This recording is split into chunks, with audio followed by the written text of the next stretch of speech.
Bonjour à vous. Dieu a un problème, le savez-vous? En tout cas, tout chrétien devrait le savoir. Le Seigneur ne vous a pas racheté pour le simple plaisir de le faire. Il ne vous a pas libéré pour le fun.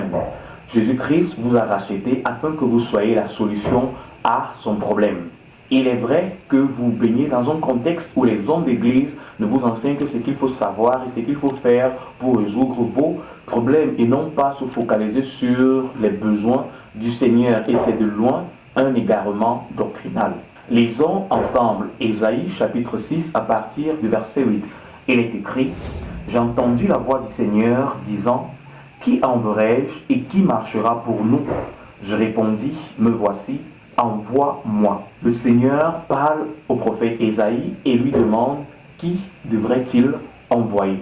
Les amis, le Seigneur a besoin d'envoyer une personne. Il a besoin qu'une seule personne puisse résoudre son problème. Les Écritures nous disent que ce n'est pas une grande armée qui sauve le roi, mais le roi a juste besoin des hommes forts, des hommes disciplinés, des hommes susceptibles de répondre favorablement à sa demande. Et c'est ce que le Seigneur recherche, des hommes disposés et disponibles.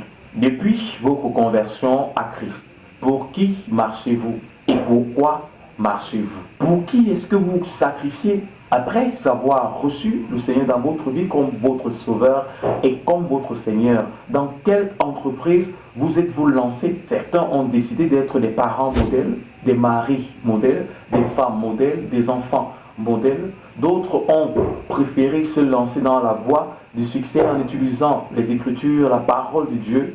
Pour certains, c'est dans le monde des affaires qu'ils ont décidé d'exceller, oubliant le problème majeur, la raison fondamentale pour laquelle le Seigneur a donné sa vie sur la croix. Ce n'est pas pour devenir les meilleurs businessmen que le Seigneur a donné sa vie sur la croix. Ce n'est non plus pour nous investir dans nos propres entreprises, mais c'était pour que nous puissions répondre favorablement aux désirs et aux besoins de notre Dieu. Il est malheureux et triste aujourd'hui d'observer que de nombreuses personnes se sont fait voler leur raison d'être en tant qu'enfants de Dieu, répondant dorénavant aux désirs et aux desiderata que leur proposent leurs dirigeants dans le Seigneur, alors que les Écritures nous proposent autre chose. Mes frères, Christ vous a sauvés pour que vous soyez la réponse à sa question.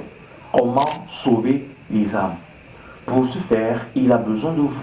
Il a besoin de vos capacités, il a besoin de vos aptitudes, il a besoin de vos qualités. Il a besoin que vous puissiez vous investir dans le but de gagner des âmes.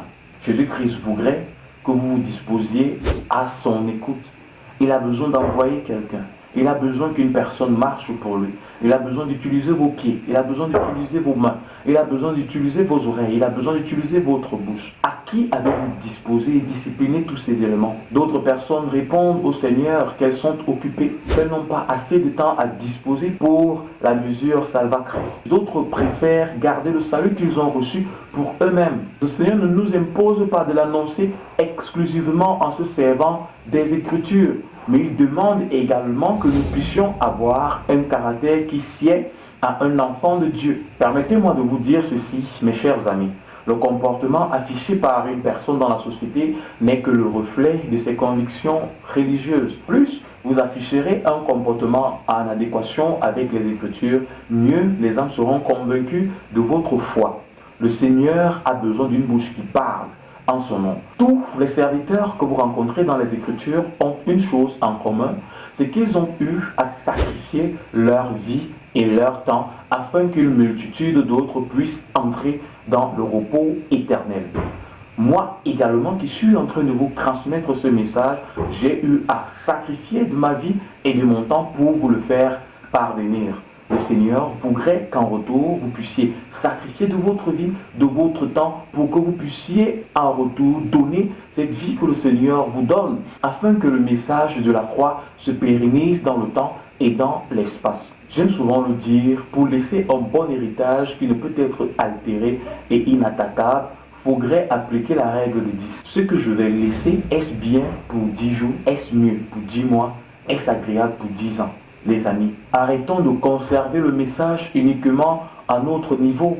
Pensons aux générations à venir. Elles auront besoin de s'appuyer sur nos témoignages. Elles auront besoin de s'appuyer sur notre vie. Elles auront besoin de s'appuyer sur notre prédication pour porter sur elles tous les coups qu'elles pourront recevoir pour leur génération. Lorsque l'on regarde la vie des Étienne, lorsque l'on regarde la vie d'Ézéchiel, la vie de Jean, la vie de Jacques, la vie de Pierre, toutes ces figures structuraires nous poussent à une seule chose, à nous consacrer pour les Écritures et accepter cette commission divine que le Seigneur nous a donnée. Arrêtons de limiter le message du Seigneur à nous. Appliquons Matthieu chapitre 18 à partir du verset 19. Allons et faisons de toutes les nations des disciples. Présentons-leur le Christ. Peu importe les écarts générationnels, n'ayons pas honte de l'évangile. Les Écritures nous disent de n'avoir pas honte de la parole de Dieu. C'est une puissance de Christ pour le salut de quiconque y croit.